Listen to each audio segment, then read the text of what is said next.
Good evening, everyone. Thanks for joining in. I'd like to start off the stream tonight by just thanking everybody for the growth in the channel over the past month, and the increased engagement has been a lot of fun and makes it a lot more exciting to come and do the stream. Good evening, Crazy. What do we have on the agenda for tonight? How you doing? Tonight, this evening, it is February the 15th, one day after Valentine's Day. We are going to discuss the ERC 404, I guess you call them NFTs, fractionalized NFTs. And we're going to have an interesting conversation with the panel because this is a fairly new niche, a new sector in the market. And I think it's going to take off. There have been a couple of projects already that have adopted it, and they have done really, really well. So we'll see what those are all about. And then, of course, we'll have the panel up discussing that. And anyone in the chat, please, if you have any questions, feel free to ask and engage. So how are you doing today, sir? I'm doing good. I'm really excited about these 404 tokens we're going to be discussing tonight. I think this is going to be a major step in bringing in or merging the crypto world with mainstream assets, and that's something I've been waiting on forever. And on the other hand, I'm a little bit bearish in the short term on Bitcoin. It's really looking to me like we're about to get a bit of a correction before that halving starts, but it's well needed. We need legs to support the growth, and I'm willing to go with it. If anyone looks at the chart and you see it's been nothing but up for so long. I mean, we had a minor correction a couple of weeks ago or a week and a half ago of 26%, which is fairly significant, but then we shot right up to 52, almost 53,000. So I think a correction is definitely due. Yeah, for sure. All right, shall we get right into it? We'll bring up our guests. First off, we have CryptoCruizer. How you doing, sir? Thank you about the background. Oh, thanks, Tasca. We also have Mr. Oxuria, Deb Extraordinaire. How you doing, sir? Hey, how's everybody doing? Glad to be back on here. Pretty hyped up about the topic today because, currently the ERC 404 narrative is trending a lot, and excited to build on it. So, yeah. Awesome. We also have Ash the Dragon. How you doing, sir? Doing well, man. Thanks for having me again. Let's make it a good one tonight. Excellent. We certainly will. And then last but not least, the mystery guest. How are you doing today, sir? Their camera is muted. So, okay, well, we'll start off first with you, Dip. We've been looking a little bit into these ERC 404s, and what interesting things have you found about them? Well, the most interesting thing is the project. At least one project that is coming up with it. I do not know if Pandora was on CryptoCruiser's list for tonight to describe, but I was going over their protocol, and their main objective is being able to invest in illiquid assets through crypto. So yeah, I think to be specific, I think Pandora was the first to adopt this ERC 404. Now, just so that everyone understands, the ERC 404 is not technically an actual part of the Ethereum network. It was never approved. It's just kind of something that somebody developed, and then they launched on their own using the ERC standard. And it kind of combines ERC 721, ERC 2721 with the tokenization, the ERC Ethereum token. So it's kind of a neat concept. Actually, I think what I'll do now, and then we can get into the discussion with the panels, I'm going to show an article that we have. If there wasn't anything else you wanted to add there, Dip. No, go ahead. Okay. We can add on to it. We got an hour. Yeah, we'll speak as we go. So I'll just go over this article real quick. It kind of gives a breakdown of what it is, and also the competition for the ERC 404, which is the DN 404. Dip, if you wouldn't mind bringing chart up there while I go over this. How you doing, Mr. Davidson? Hello. How you guys doing? Great. Good timing. We're just about to go over what we've learned about the ERC 404. So I've got. And I've actually done my homework, so I actually read up on it to make sure I know what the hell's going on. That's good. You did? Good. Yeah. On your Twitter Spaces this afternoon, for anyone that doesn't know, DGen's Twitter Spaces on Twitter every day at noon Eastern. I know you had mentioned every Thursday. Every Thursday at noon. Yep. Yes, every Thursday at noon. You had mentioned that this was going to be our topic and that you weren't really sure quite, and that you were going to do some research. So glad to hear you did. You'll have some great insights, I'm sure. So I'm going to go over this article right now. As you can see, the DN404, another experimental hybrid token and NFT standard, was launched by a group of developers who claim they fixed the inefficiencies of ERC 404, which, from what Dip and I can see, a lot of that has to do with gas fees and stuff like that. But let's go on. Only a week after the launch of ERC 404, an unofficial Ethereum standard created, which ERC 404 was unofficial as well. It blends the functions of fungible and non-fungible NFTs tokens. A team of developer claims it has done it better with DN 404. The divisible NFT standard, like its 404 rival, aims to be a hybrid ERC 2721, which I had mentioned token. The proposed standard essentially allows NFT holders to trade fractionalized portions of their NFT with others. According to the Pseudonymous developer in February 12th X post. Our end goal was to create a token standard that could act as an NFT with native fractionalization built in. They claim while ERC 404 has been popular, it doesn't allow existing standards, or the existing standards are inefficient and breaks at certain edge cases. Here's the tweet here. Now, he explained that DN 404's approach uses two contacts, a base ERC 20 with a mirror ERC 721, and claims they're fully compliant with protocols out of the box.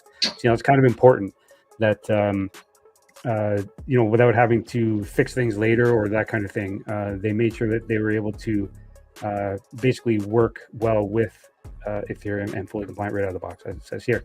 This is because the bulk of trading happens on the ERC20 token contract, correct, on Ethereum, described as fractions of the NFT. When base ERC tokens are transferred, they mirror the NFT they are burned and minted automatically. Now, for anyone who's not familiar with NFTs to begin with, this is probably going to be a little bit of French to you, but we'll try to break it down as we go along. Wallet with a token amount equal to at least one base unit will receive an NFT on the mirrored contract. NFTs are conversely burned when the wallet holds below the minimum base unit amount. He said that the ultimate goal was to allow users to trade portions of NFTs without any intermediaries. My mouth is not working today, sorry. And allow NFTs to trade on both NFT exchanges and decentralized exchanges. So essentially, you can trade it as an NFT or as an ERC token, which is kind of really cool, actually. The developer, however, has warned that the code has not been formally audited, so using it at your own risk. And then to go on to mention that one of the D404's developers, known as Poseidon,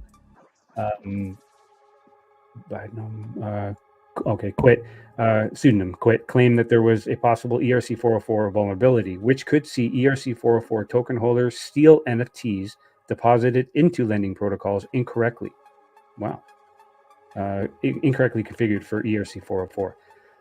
So anyway, what we want to go over here basically is what they are, what they do, and obviously ERC 404 was the first one, and they came, the Project Pandora was the first to use it, and then now we've got this DN 404 to kind of, it's more of upgrade. You know how things are when something comes out, somebody always makes it better.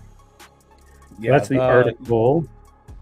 Yeah, I was reading that the ERC 404s, they drove up the Ethereum gas fee to $840 per transaction, where the DN 404 is supposed to fix that and try and keep like the normal cost at around $50 for the transaction fee. And it seems, according to the article, they also may have fixed a vulnerability where your actual NFT could be essentially stolen. So, okay, now I'll circle around to Ox in a minute, but I do want to hear Tart's take on this. Now, I'm sure you did a lot more of extensive research You, unlike myself, you are a wealth of knowledge and a research machine. What did you find on these ERC 404s? Appreciate it. I'll be honest with you. I think the battle is right now to figure out who's going to be first to market to be able to fractionalize all of the NFTs, right? So if we can somehow partition the NFT itself into multiple small bits, right, with keeping the costs down, I think that's the next frontier. You know how we talk about the real world assets, how they're all going to be tokenized, and how things can be put into smaller fractions and things like that. Well, they need a tool for that, right? And I think this is what they're trying to do. They're trying to figure out a way to fraction assets in general with keeping costs low and down without obviously any breaches of security. So I think that's what they're trying to do.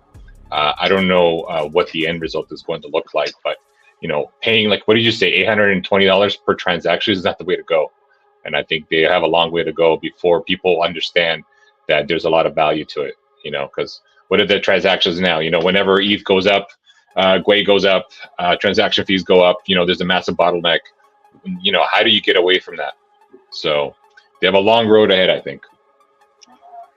Agreed. And the other point that article didn't necessarily point out is, when you purchase one of these fractionalized NFTs or the ERC 404, if you have a portion of it, the only thing you can do when it comes to your holdings is actually sell the tokenized part of it. Whereas opposed if you own the entire NFT, which, the Pandora one, it went crazy. It started at a couple $100 and it went all the way up to $30-something thousand each for one NFT, I believe. Like, that's just craziness. But if you are able to purchase an entire NFT, then not only will you be able to sell it as a token side, but you can sell it the NFT as an NFT as well on the open market, OpenSea or wherever it is that they were being able to be sold. But when the NFT goes up to $30,000, that's almost priced out, the majority of people that are looking to invest in these. Even if you are, someone that's got a little bit of liquid assets waiting to buy something, $30,000 for a speculative at best play, I don't know. But at least if you do buy a portion of it, you're able to sell it as an ERC, which is, I guess, the whole point of it.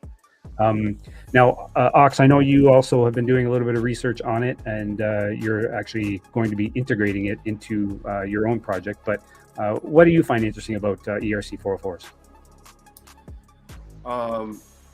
Can you guys hear me? Yep, can hear. Okay, perfect. Yeah.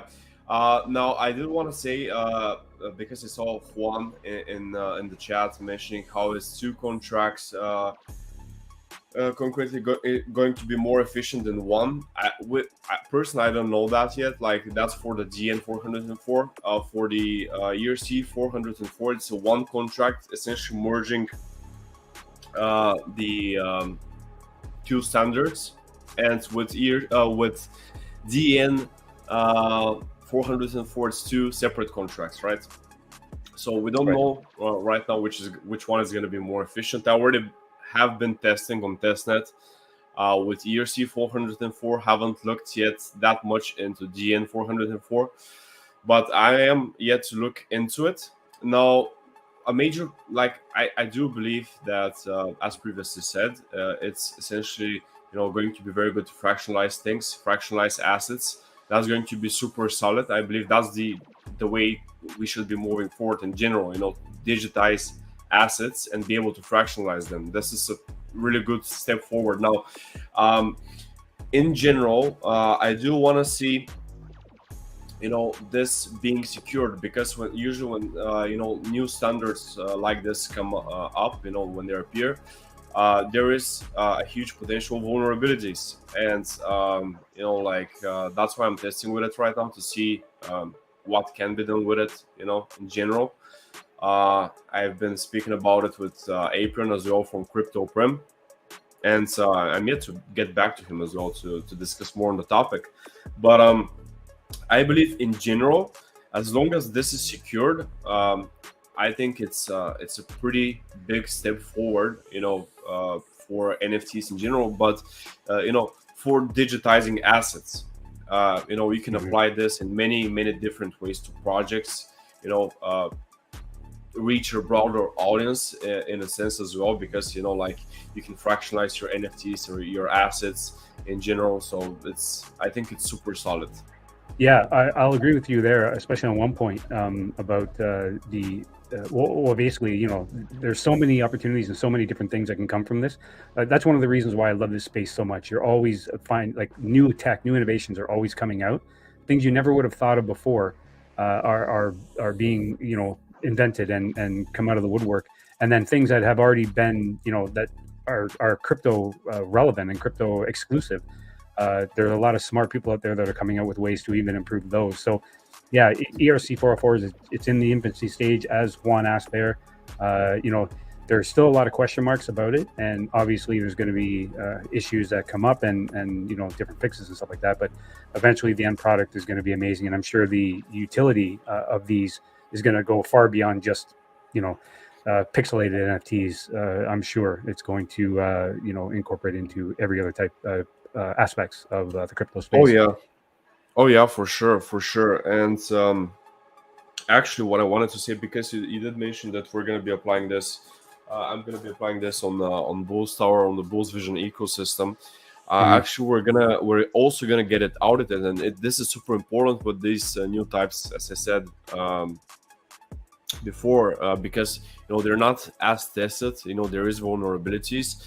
That's what we've discussed with Aprion, is that he has to familiarize himself as well with ERC 404, so that he can actually audit it, and we're gonna get it audited, to make sure that everybody who gets one of the NFTs that we're gonna roll out is gonna be safe and secure. It's actually gonna be a pretty good step forward to have a project like this audited, because I'm seeing a lot of projects like this that are rolling out right now. With huge hype, a lot of money rolling in, but they're not even audited, and there is not much, testing that has underwent with ERC 404. There is a huge potential vulnerabilities there, and I think when you're rolling out on a new standard like this, you should definitely get an audit. And if you're looking to invest in any of these kinds of projects, definitely look if it's audited, because you can lose your money just like that in a blink of an eye.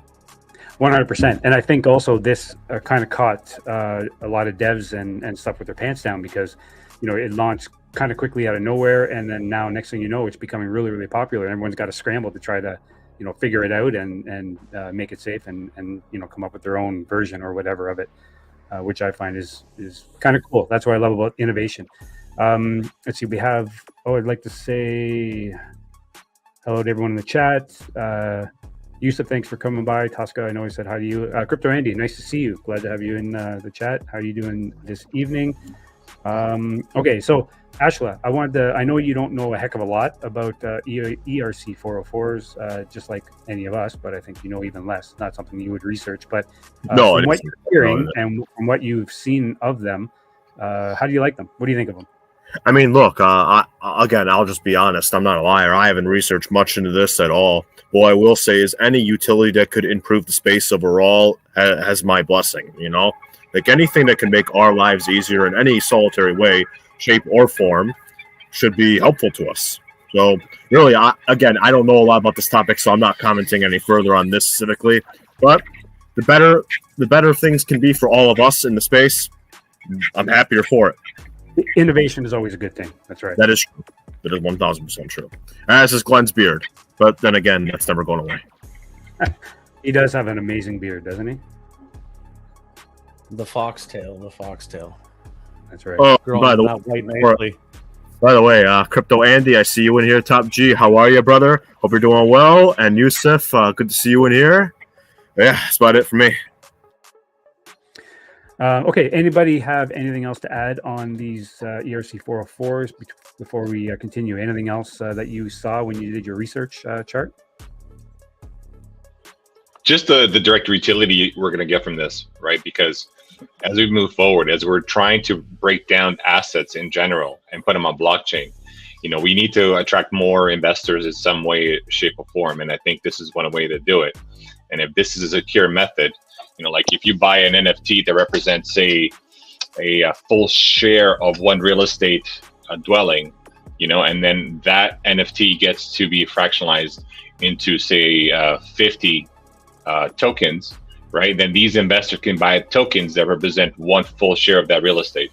So yeah, applications immense here, and I think it will be, as we move forward, it could be applied to pretty much anything, any real asset that we can do. Like imagine, collecting sports cars or vintage cars, and you go, you know what?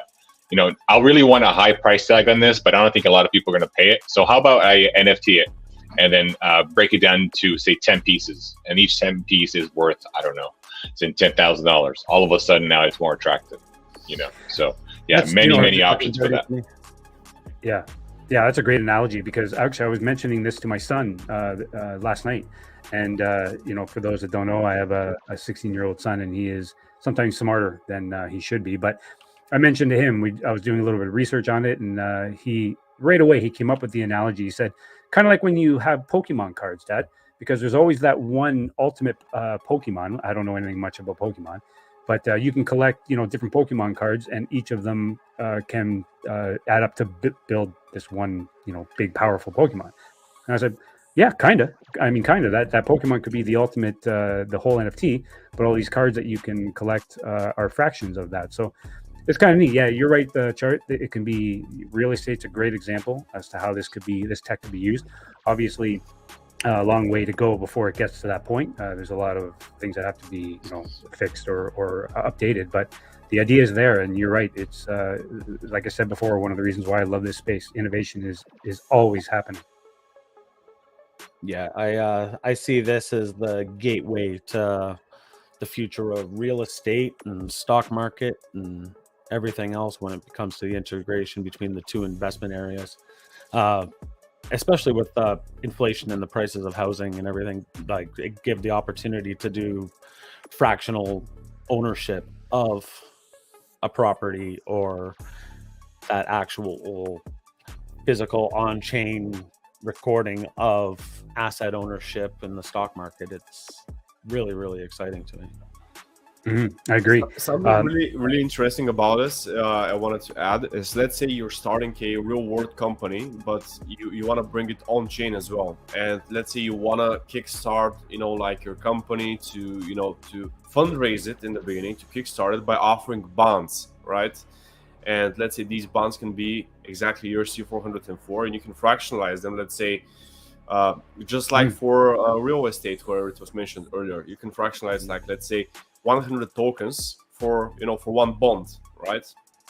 And I think this makes it more accessible to a broader market. You can buy a couple of tokens, and eventually you can accumulate more and more tokens until you have one single bond.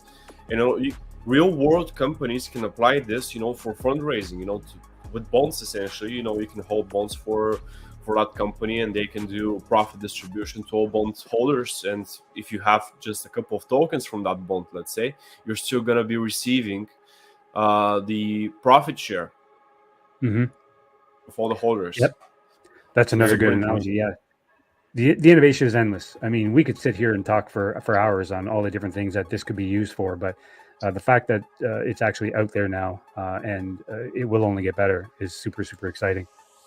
Anything anyone wants to add before? I don't know if I just missed it, if it wasn't mentioned. But the flexibility of this could really open the floodgates for the gaming sector too. Yeah. Right? Yeah. It really could. So I know very little about it. A couple of articles I read, but that was my first thought. Gaming sector. This could really. Yeah, you're absolutely right. There's a lot of games out there where the whole point of the game is to collect weapons or what have you. Yeah, and you can fractionalize the different weapons or the different artillery or armor, whatever it is. Yeah. Floodgates open up. Yeah. Great point. Okay, so I guess we'll probably swing around back to this, but I do want to touch on the market a little bit and get everyone's opinion currently. I'm going to share my screen here. Our trusty coin market cap, if it's going to work. Oh, that's not the one I wanted. Okay, here we go. Okay, so coin market cap. We'll start right off the top. Let me give it a refresh just so that we have everything up to date. Okay, so we have suffered a little bit of dip. Currently, the let's see, market cap is at 1.95 trillion. 24-hour volume 93.5 billion. It was really nice to see it's finally up almost 9%. Bitcoin dominance 52.2. I'm sure Chart will touch on the Bitcoin dominance in a bit. Ethereum dominance is at 17.4, and Ethereum gas is at 26 Gwei. We have Bitcoin currently at 51,918. Well, we're still up 14% on the week, which is incredible. Once we broke that 50,000, kind of hovered there for a bit, dropped a little, and then shot straight up to almost 53, which is awesome. Ethereum 2,832. Let's see down here. Solana $113. XRP. Find a little bit of movement on that, up to 56 cents. And then I want to find SHIB for Mr. Dip. There it is. SHIB Inu at 00009864. So that is coin market cap. I knew you were going to say that. All right, quick look at crypto bubbles. Give this a refresh. I'm sure we're going to see a sea of green. Yep, sea of green for the week. SCI is up. VeChain, which finally has moved. It has not done anything, and this week it has shot up 55%. Amazing to see. I no longer have my bag of VeChain, unfortunately, but good to see it doing well. IMX, however, I do have. It's up 40 cents on the week. Beam, 50%. That's pretty much it. We got Bonk and a few others, so that's doing really well. And then lastly, before I get to the halving countdown, I want to share the rainbow chart, and pretty much status quo. I mean, we're still in the green area. I think we're going to be hovering around this area for a little while. But once we do get up into these areas here, it's full-on bull market. Here we come.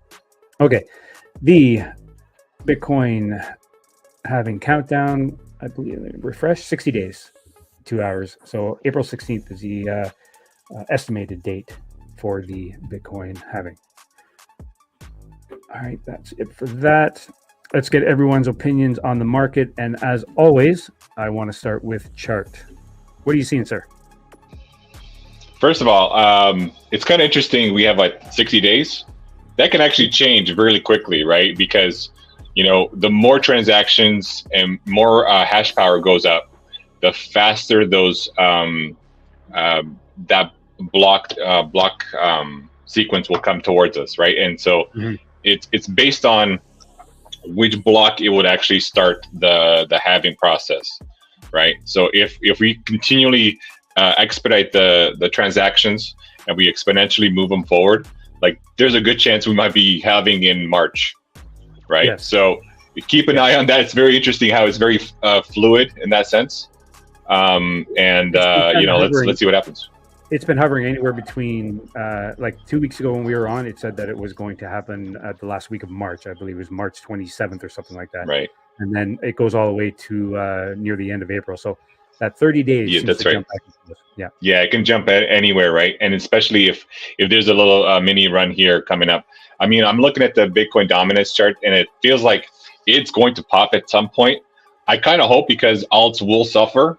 So it all depends on whether or not this, if you pull up the chart, BTC.D, and on the 1 hour, there is almost like a head and shoulders thing happening, right?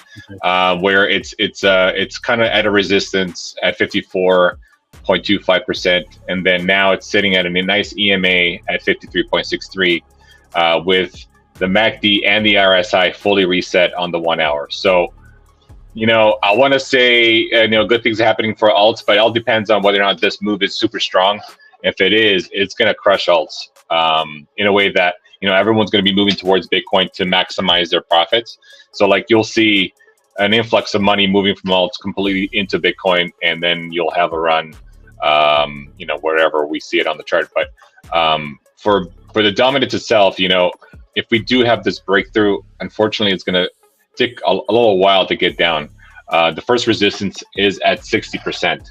So, you know, it would really suck if we get to that point right now, because then we would take maybe a week or two before we get going. Because I remember this happened actually in 2020 when Bitcoin flew, and everyone's so happy. And then, you know, when your friends or family congratulate you on your Bitcoin holdings, you're like, yeah, that's great. I don't have any Bitcoin. I'm on alts. And alts haven't moved for 3-4 weeks and they're bleeding. So, you know, there will be that moment where I think everyone's going to be congratulating you on the Bitcoin move, and a lot of us, including myself, are going to be like, "Yeah, I'm still waiting for my back to go." So let's see what happens. I would like personally to see a strong resistance rejection at that 53%, 54%, and then we head down all the way down to the baseline, which is about 40%. And then we can declare an alt season comfortably. Because the other thing we can look at is the total 3 chart, right, which is the altcoin market cap, not including Ethereum. And, it's breaking out. Like, there's going to be another leg up at some point. Maybe there's some regression in the next few days, but, it does look like it's setting up for a nice Bitcoin run for the next week or two. The other thing is very interesting is that there was a huge inflow over the last 3 or 4 days into the ETFs. And, that's signifying strength, obviously. But the only thing that kind of matters now is how does that play into the way we view the bull run, right? Because beforehand, we didn't have this much money coming into all at once, right? So how does this reflect our outlook down the road with Bitcoin? Does it have any impact on how we view the chart formation and how the setup is? I'm always optimistic and cautious at the same time. So when I look at something like this, I go, you know what? I'm sticking to my guns. I know technically where it should be and where it should finish. I mentioned in the space today, I think 110 to 120,000 per Bitcoin is probably where it's going to be at. And the other thing I want to say about that is the ETF managers don't give a damn if it's going up or down. They just want to be able to hold as many as possible. So when it does go down, that's actually an opportunity for them to buy. And so I don't know if that has a huge difference in how we look at this overall market down the road, but we'll be keeping an eye on everything, including the famous USDT.D, which is the stablecoin dominance, where that is going, since it's been dumping for the last few days comfortably. So we'll see where that ends. But yeah, there's a lot of indicators to look at, including where Bitcoin's going to end. Maybe something like a 55 resistance or 60 to 68 resistance is where we stop for a little bit, and then we head into the summer. So we'll see. We'll keep an eye on that. We have a question on the chat here from Daniel. How does ERC 404 differ from other Ethereum requests for comment ERC standards? How does it differ? The fractionalized aspect of it would be the main difference. Yep. Well, yeah, that is the main difference. Is not only is it fractionalized, but if you buy a fraction of the NFT, if you decide to sell, you are selling as the tokenized side of it as ERC. But if you own an entire NFT, not only can you can sell it for the asset, but you can also sell it as an NFT on an NFT marketplace. So and obviously there's a lot of difference on the back end. Maybe our dev on the panel could answer more to that, but that's the biggest difference. Is it's not just an ERC tradable asset, but it's also got the NFT aspect to it. I'll let Ox answer that in just 1 second, but I also wanted to show my screen here. Dip was saying that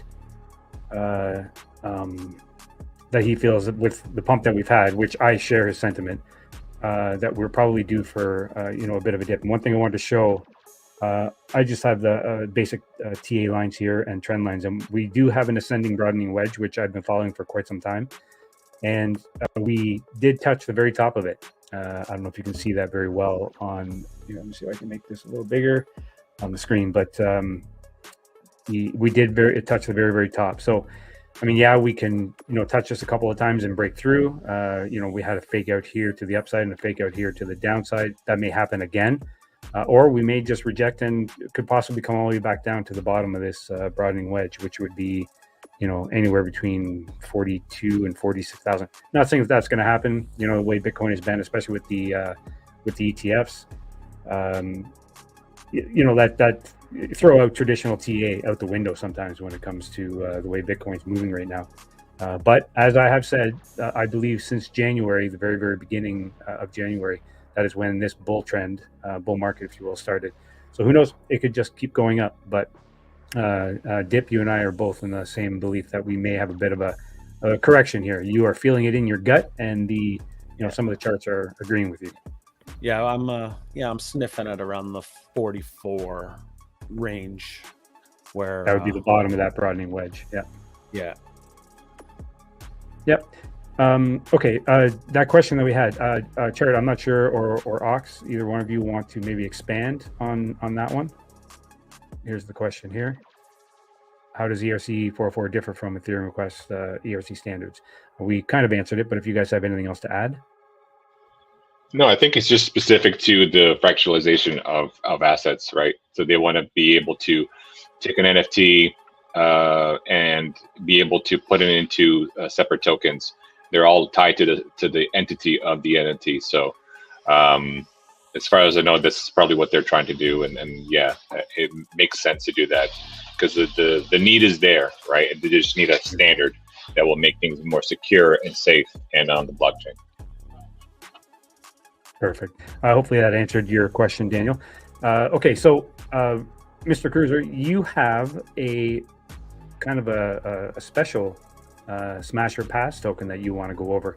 I don't think either Dip or I were expecting this, so this will be a bit of a surprise to both of us. But yeah, if you want to go ahead with this week's Smash or Pass. Okay.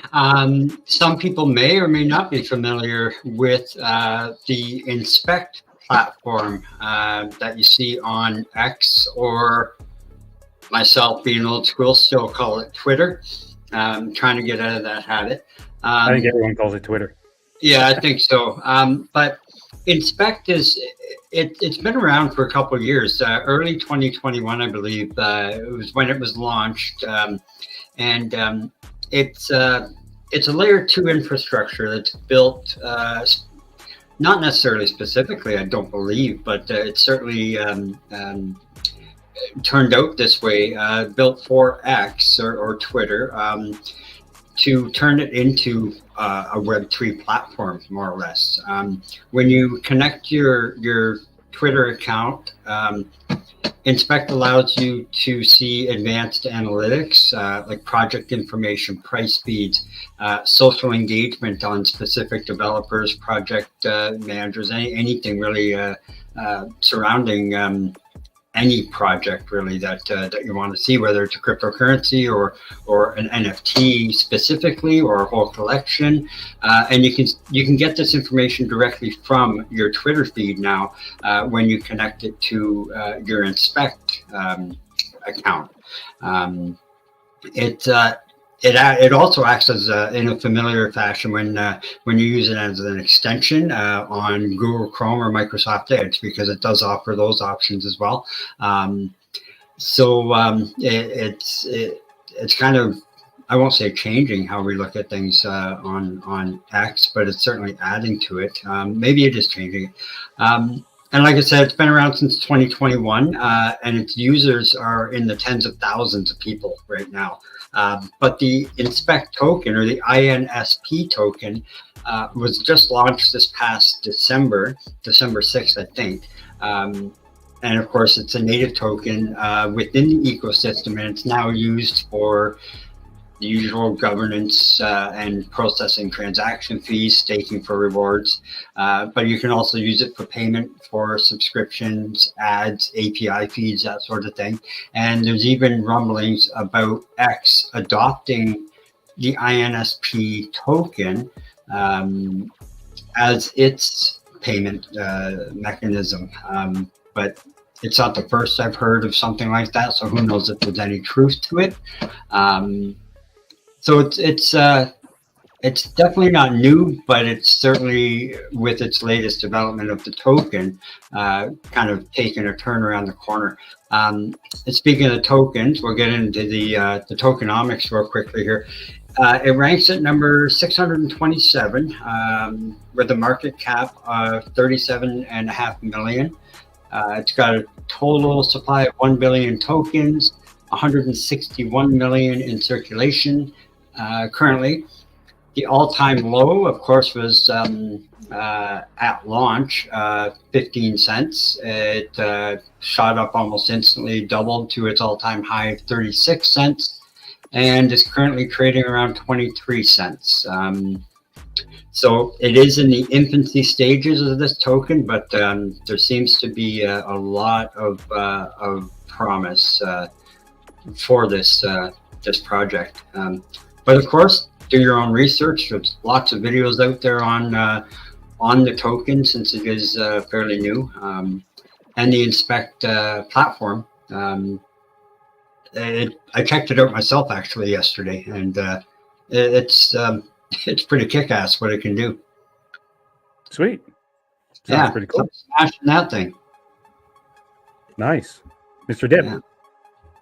Oh, I think I'm going to be a negative Nancy this week and pass on it. Just I've heard a little bit about this. It's been around for a long time, and this is the first time ever hearing of it. My personal view on it could change if I start seeing it in action, but yeah, I'll pass. I've heard a little bit about it. I didn't really know as much about it until I do now. Yeah, there's a lot of use for that, so I think I'm going to smash that one. Chart?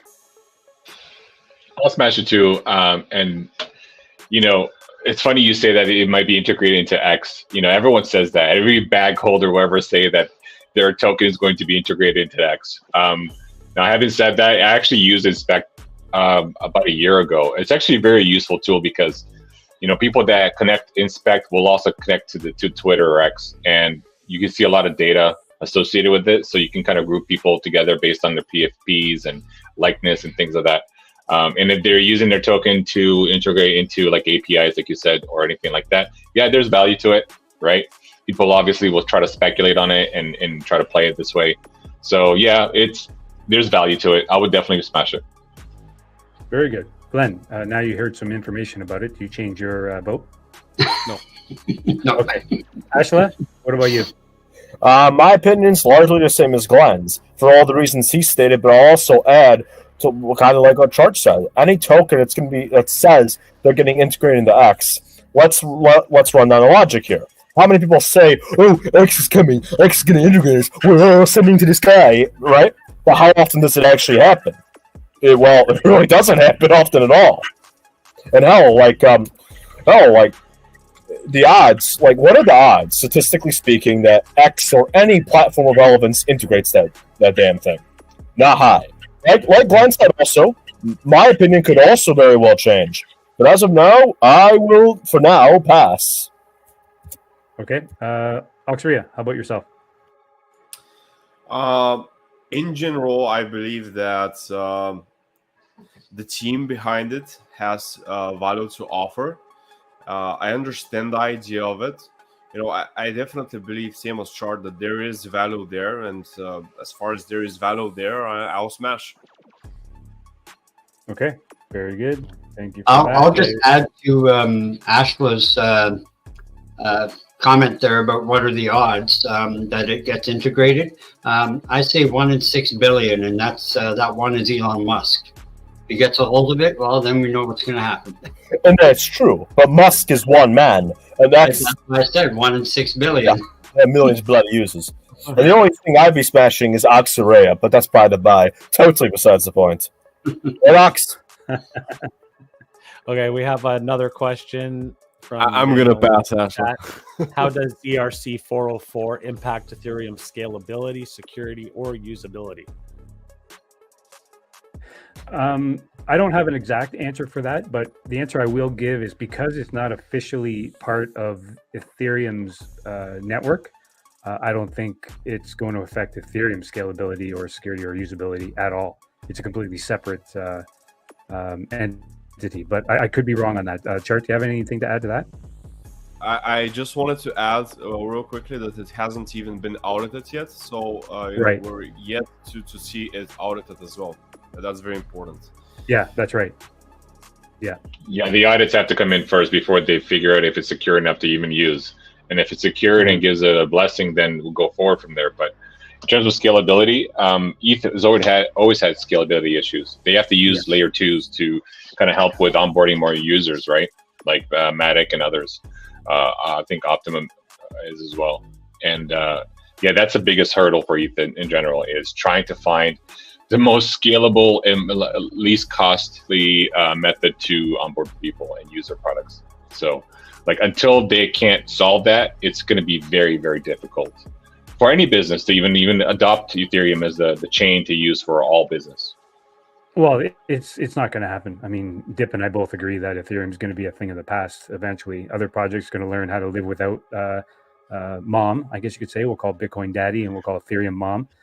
There's too many issues with it, and yeah, everyone sees it every day. It's becoming I don't want to use the word obsolete because there's so many people and so many things using Ethereum, but yeah, I think other projects will adapt and it will go the way of the dinosaur. Correct me if I'm wrong, Mr. Dip. The one thing I'll say about ETH again is just the problem is there's still a lot of money in ETH. And then a lot of like ecosystem money is still there, and it's sitting on ETH, and needs to be distributed. And until that happens, we're going to be, talking about ETH all the time about, how to scale it, how to move around it, things like that. And it might take years and years. It might even convert ETH into like what Bitcoin is actually.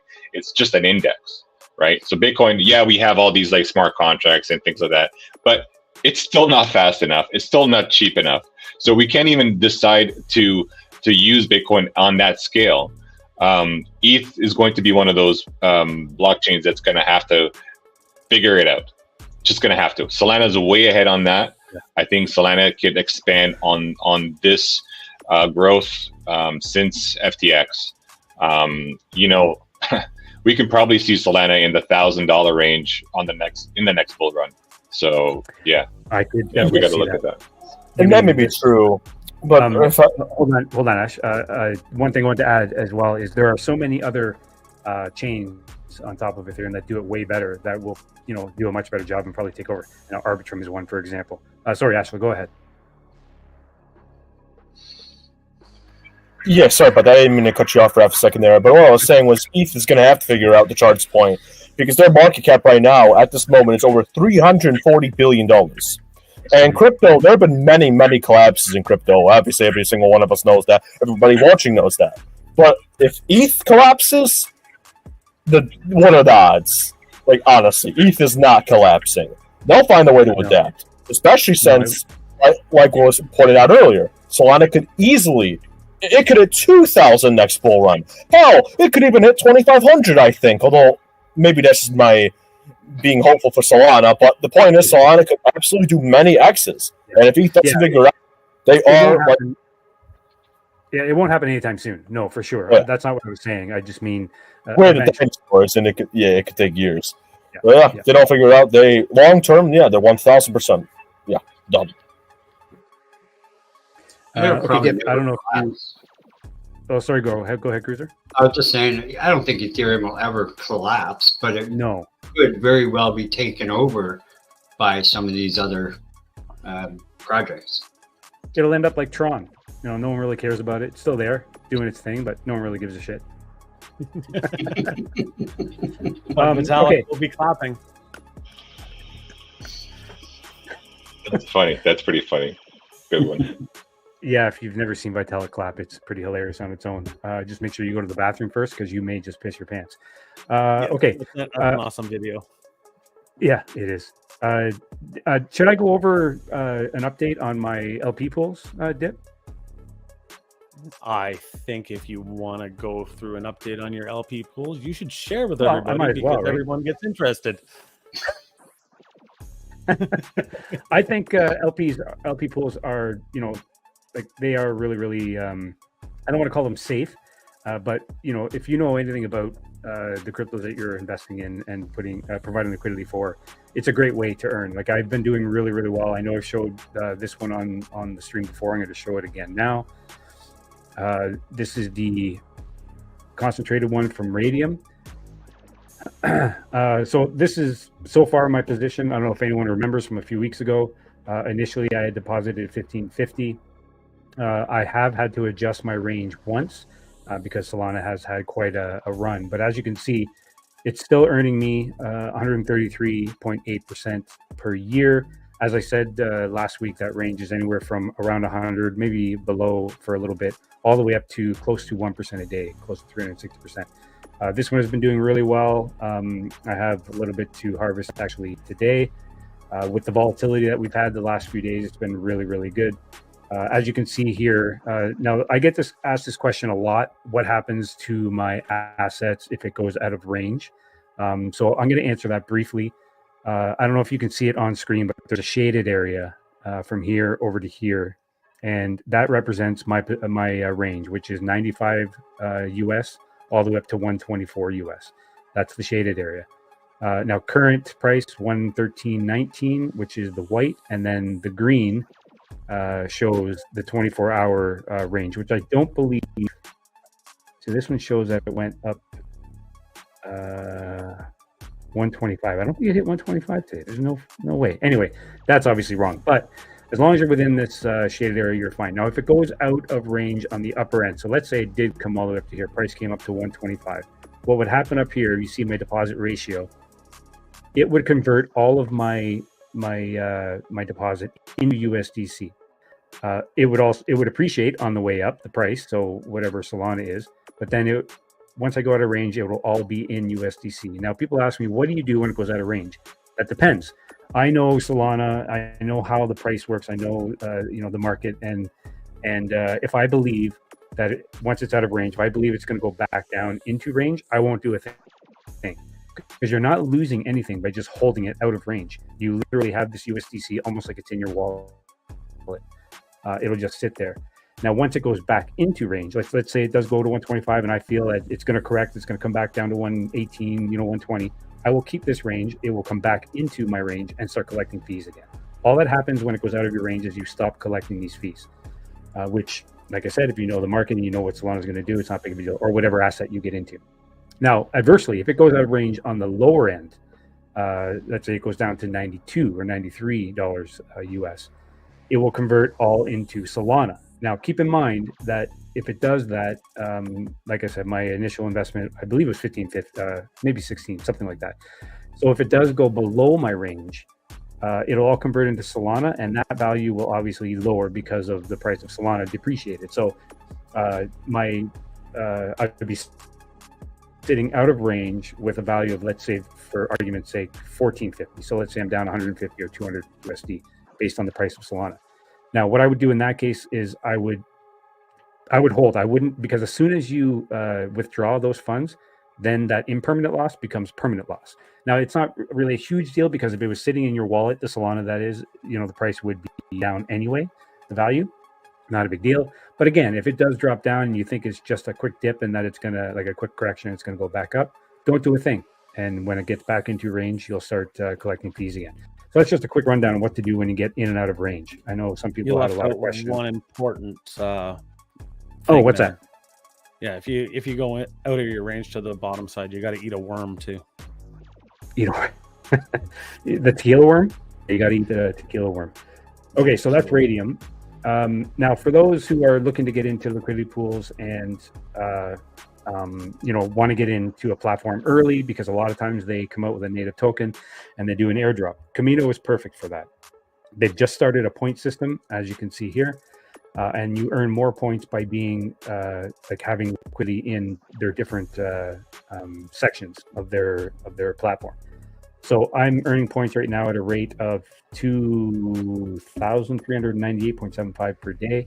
And it's a running total. And then whenever they do their snapshot and then their airdrop, they go based off these points. Now, you earn points by providing liquidity, lending, and borrowing. So what I've done is I had Solana and I went into a Jito Sol liquidity pool. So I provided, it's right around what I provided. They're updating the site. So I provided around $500. The APYs change on here as well. As you can see, this is my asset ratio. And then what I did is I also lent, go to my portfolio. I also lent some SOL down here. So I decided to go to borrow lend right here. I lent 2.3 SOL, I believe is my total. Yep, 2.3 SOL, which I earn an APY on that. And then against that lending, I borrowed USDT. only 100. I only borrowed a little bit just to kind of make the platform earn a lot more points. So the more things you do on the platform, the more you earn. This is kind of a position status. You want to make sure you borrow way less than what you've supplied, because if this gets too close to this area, and let's say Solana has a major dip, you could lose what you borrowed, and then you'd have to pay the fees or whatever. So, but just only borrow a little bit. Don't borrow any more than you have to. Like my borrowing to lending ratio is only at 38.49%, nowhere near 100%. So anyway, I know it's it can be a little bit confusing to those who are not used to it, but play around with the platform, do small amounts, figure out how it works. And the whole point of this, the only reason I'm in is not to make a whole lot of money, although I am up a little bit. That could be from the appreciation of Solana, but also some fees that I've earned, as you can see here. But the main point of it is to gain points. As well, Chart will know all about Jupe. Jupiter just had a recent airdrop for using the platform between a certain time. This is kind of the same thing. It always pays to get in early. So those are my two main liquidity pools. I did have one in Orca, which was Jupe Sol, but it got to the point where it wasn't. Jupe USDC. It got to the point where it wasn't really earning anything because Jupiter price action was nil. There wasn't much volume, not a lot of transaction fees, and not a lot of fees earned. So I got out of that pretty much breaking even, except for the few days of fees that I did make while I was in it. So that's pretty much that update on my liquidity pools. Doing well.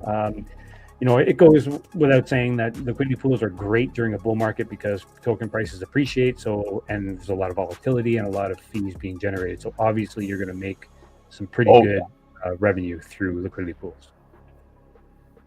Crazy, let me ask you a question if you don't mind. Sure, go ahead. Yeah, I don't think it showed. How long is that term for? You supplied somebody 261. How long is that supply term for? Well, I didn't supply it to someone. I supplied it to the platform for someone else to borrow, for example. There is no term. It's for as long as you want it in there. Okay, and let's say you want to pull it out 20 days later. They're not going to give you the entire 5% APY, are they? No, what you earn daily is automatically on Camino. It's automatically compounded into. Yeah, that's what I thought. I haven't used Camino, so I'm not familiar with their practices. But that's one of the really good things about Camino is that everything is auto compounded. So the interest that I earn on my liquidity that I provided, unlike Radium, where you have to go in there whenever you want and harvest it or collect it, on Camino, it's automatically compounded, which is a really cool feature. That's fucking awesome, man. Hey, you'll have to show me more about Camino later. Yep, will do. I really, really like the Camino system. And the other thing I like about it as well is not only is it well laid out and easy to read, like all your stats and everything, the app itself or the website itself is very smooth, very quick, unlike Radium, not to knock it, but very glitchy, very slow. It takes a little bit of time. They certainly have to do some updating on Radium, but again, I do prefer Radium for supplying Sol USDC liquidity because it pays the highest and it has been consistently paying really, really well.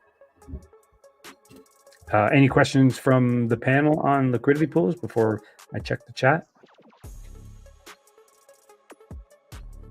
Crickets. All right, I explained it really well. That's awesome. Crickets. And in the chat, we've got crickets. Yeah, shit, I think it's my fault. Perhaps I ought to go to a drunken rant again. It'll wake everyone up. Yeah. No, you've been well behaved tonight. Thank you, Father, for that praise. I appreciate it. All like 100 people are watching you attempt to humiliate me right now. Thank you. You're a good boy. But we are coming up on that hour point, so how about we close things off and let people get on with their evening? Sounds good. Ox got knocked off, so on behalf of him, I'd like to say goodnight to everyone. And Ox, thanks for joining if you are listening. It was a great stream, everybody. Thanks for coming by. As usual, thanks for being an interaction in the chat. Really love interacting with you guys. Both Dip and I are having a lot of fun doing this. On your way out, don't forget to like and subscribe. And, it really helps the algorithm. And, of course, leave a comment. Any questions you may have, we'll be very happy to answer them. Well, there's a time to, oh, Tosca just takes a little time to digest this information. Thanks, guys. We'll bring it every week. Eventually, we'll all understand it. All right. Thanks, Okay. everyone, for joining. Thanks, Chart. Thanks, Ashla. And CryptoCruizer, as usual. Thanks for joining. All right. Thanks, guys. Yeah. Thanks, night, guys. See you everyone. next week. Good night. All right. Night, everyone.